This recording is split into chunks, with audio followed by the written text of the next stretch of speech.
Hi everyone, it's Jim from QL5 Audio.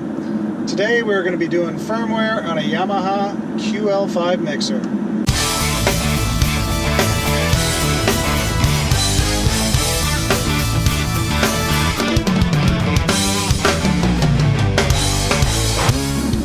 So I'm driving all the way across town. It's about a good 40-minute drive, rolling through some rolling hills to get there.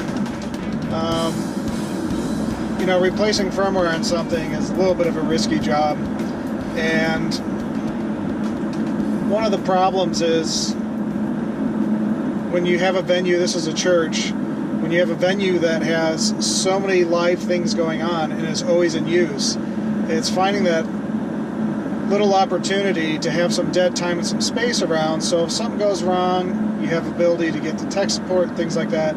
So I'm actually making a really early trip in the morning on a day in between usage, so I can get in there and do what I need to do and get stuff set up, and if something goes wrong, at least I have the rest of the time of the day to you know, get it up and running. So we will be doing that today, and hopefully everything goes great. So here I am. This is a QL5 Yamaha mixer. What's really interesting about this is if you didn't keep up with the firmware to begin with, the way you actually upgrade the firmware is totally different now than it used to be. And so you get stuck in this conundrum of there's no information that is online that actually has anything to do with what you have to do. So it's kind of a complicated process, and you have to go through multiple revisions to get this thing done. One of the things you're seeing here is you have to completely disconnect this board off the network while you're doing this stuff to not cause any kind of confusion or whatever with the computer itself. And going through this process, you know, especially when you have it in an install area where it's hard to find, you just have to get in there and kind of dig and remove those cables. In this case with the console, everything's done off of a USB. And in the case of the digital stage box, which is the Rio3224-D, everything is done off of network via laptop. And it's really complicated. You have to decently know your network IT type stuff to jump through DHCP and static IPs and all sorts of things like that, and put the unit into different modes. So, you know, this is not a job for the faint at heart, and it took me a little while to get through this process just because the firmware was so outdated. It really needed to be, you know, there was no information on how to do it, even though I read everything and looked online and watched videos. There was really no comprehensive way of putting it all together. Fortunately, I was able to get through the process and get it to where I needed to go. But we went from 1.08 firmware, which probably is how it came in the box, all the way up to version 5.0, which is probably, you know, 20 to 30 renditions in between those two. Now that we're at 5.0, the process will be easy to go to 5.02, 5.03. But some of the things that change is your iPad control could possibly change. You know, the older versions don't have the real-time analyzer. There's all sorts of processes that get updated. There's new premium rack processors that you could use. So there's a lot of benefits to upgrading the firmware. So oddly enough, as I was preparing to do this, I called my rep at Yamaha and we had a conversation, and he was actually saying that, he goes, well, you know, Dante is kind of like MIDI.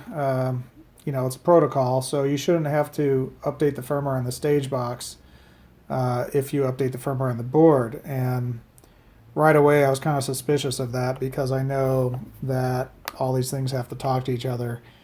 And these boards and digital stage boxes, they not only have their own firmware for the Yamaha unit itself, but they have their own firmware for the Dante itself.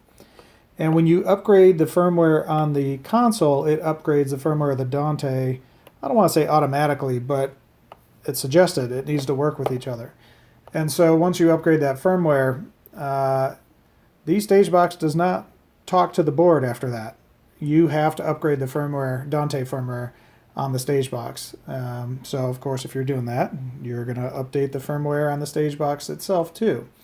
So this was kind of a process that I assumed was going to happen, and I just so happened to have my IBM laptop and enough network knowledge to get through the process.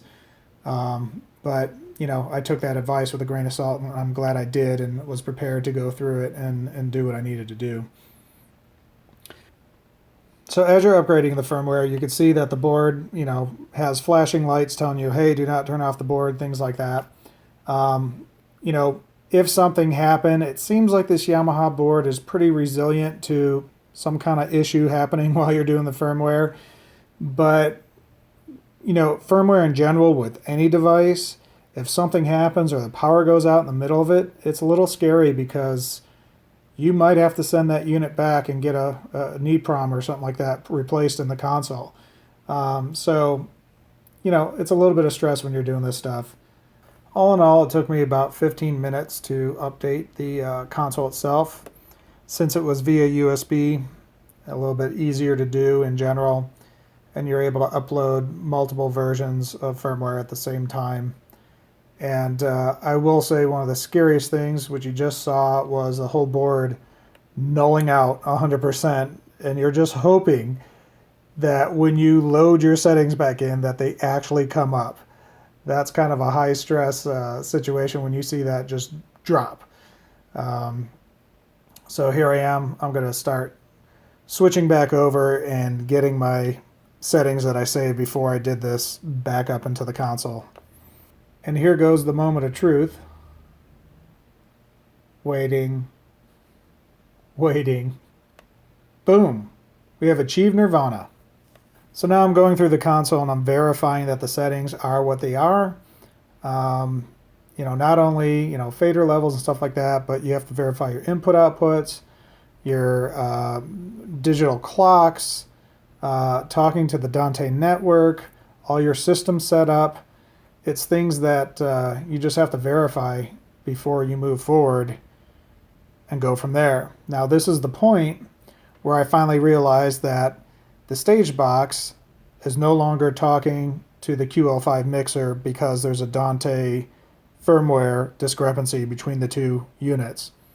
And so, as I thought was going to happen, the next step was to go down there and take care of that. And that took a long time compared to the console. Again, just because the information wasn't readily available to do it correctly because the firmware was so old. Now we're at the Stage Box, and there's a bunch of dip switches you have to change. There's modes that you have to put it into. You have to pull all the cables out and pop in a new network cable. You have to have pretty decent IT training to know how to adjust your DHCP settings, your network settings. And then, since this was old firmware, we had to go through multiple different softwares and stages to get this process to happen.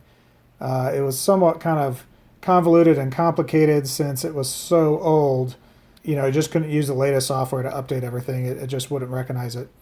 So a little bit of a frustrating process, but I was able to get through it, and now if I had to do it again, it'd be a lot easier and probably only take 15 or 20 minutes to do this process. But in this case, it took a lot longer to get it figured out. And so now we're back at the console again, and we're verifying that the Stage Box came back online, which it did. But we noticed some of the inputs and outputs weren't correct, so I had to manually go in and reconfigure the I/O for the whole process to finally get it done. Well, that's it for today. Appreciate you guys listening. If you like these videos, I promise they're going to get better as I get a little bit more acclimated to the live sense compared to my normal polished review videos. Please subscribe and hit the notification button, and we'll bring you a lot more videos in the future. Thanks.